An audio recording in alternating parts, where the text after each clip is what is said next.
А вам когда-нибудь доводилось сталкиваться с клещом? Если нет, считайте, вам повезло, ведь укусы этих существ вы бы точно никогда не забыли. И сейчас мы расскажем, почему в их случае размер действительно не имеет значения.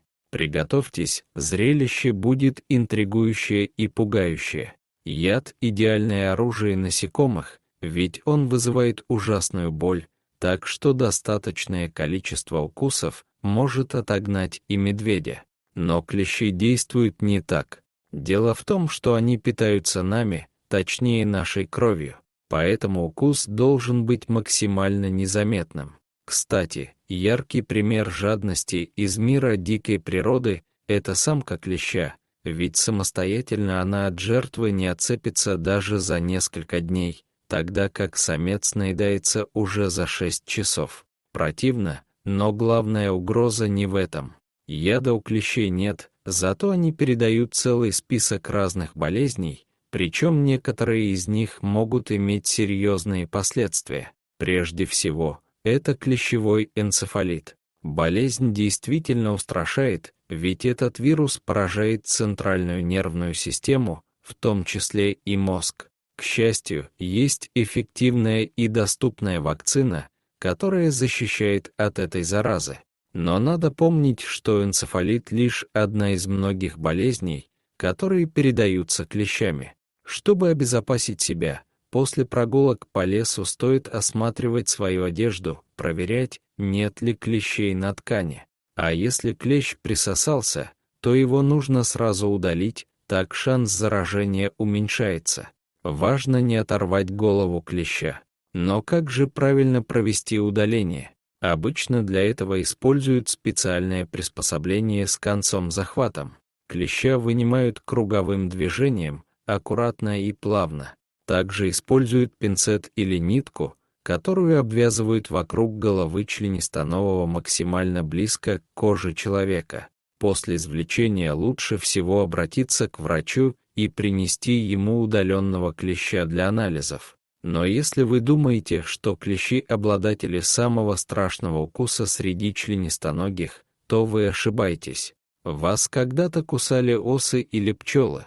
Иногда это происходит в самый неожиданный и неподходящий момент. Однако, если нет аллергии, укус обычной осы или пчелы всего лишь неприятность. В отличие от укуса шершня. И король среди них японский гигантский шершень.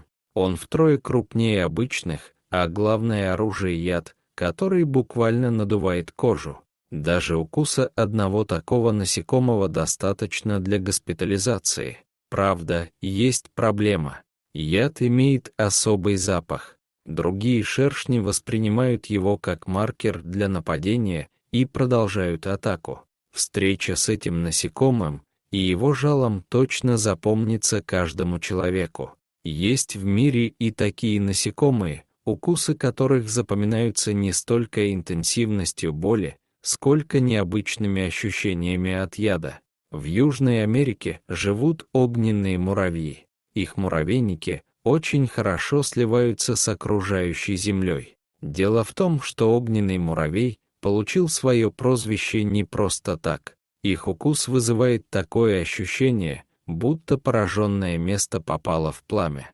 Сама сила болезненных ощущений не слишком большая, и человек сможет перенести даже несколько укусов, но из-за необычного состава яда эта боль так похожа на настоящий ожог, что вы ни за что не забудете о встрече с этими насекомыми. От белолицего шершня тоже необычные ощущения после его укуса. Те, кто испытал на себе силу яда этих насекомых, утверждают, что это похоже на то, как если бы вы случайно прищемили руку, закрывающейся дверью. Боль интенсивная, пульсирующая, как будто от удара. Но это даже не главное. Проблема с этим шершнем, который обитает в Северной Америке, в том, что он обладает гладким жалом.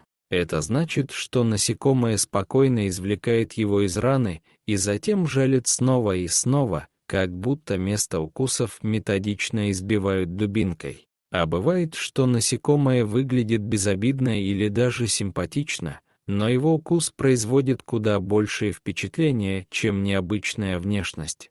Именно так дела обстоят с бархатным муравьем. Жало есть только у самок, и оно очень длинное. Боль от проникновения яда огромна, а она не дает сосредоточиться и произнести ни слова. За несколько минут она утихает, но ощущение дискомфорта и неприятного покалывания сохраняется еще около часа.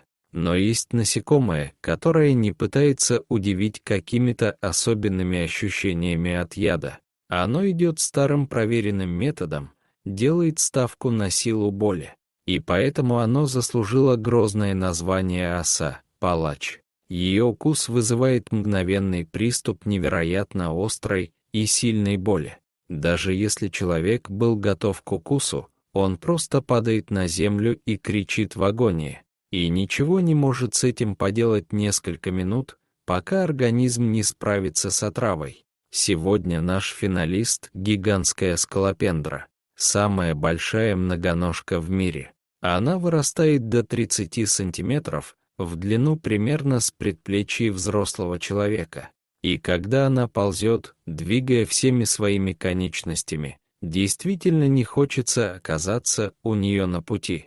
Скалопендра ядовитая, и хотя ее токсин не угрожает жизни, он вызывает настолько сильное жжение, что даже самые опытные исследователи не могли устоять от слез и криков в ожидании, когда обжигающая боль хоть немного отступит. А если учесть, что во время укуса она еще и хватает жертву всем телом, царапая десятками когтей, становится совсем жутко. Их яд – отличный способ защиты, и для охоты он тоже подходит замечательно. Дорогие зрители, как вам такой формат видео? Стоит ли нам добавить познавательную тематику? Ответьте, пожалуйста, в комментариях. Мы будем рады с вами это обсудить. А также, если вам понравилось это видео, то ставьте лайк и подписывайтесь на наш канал. До свидания.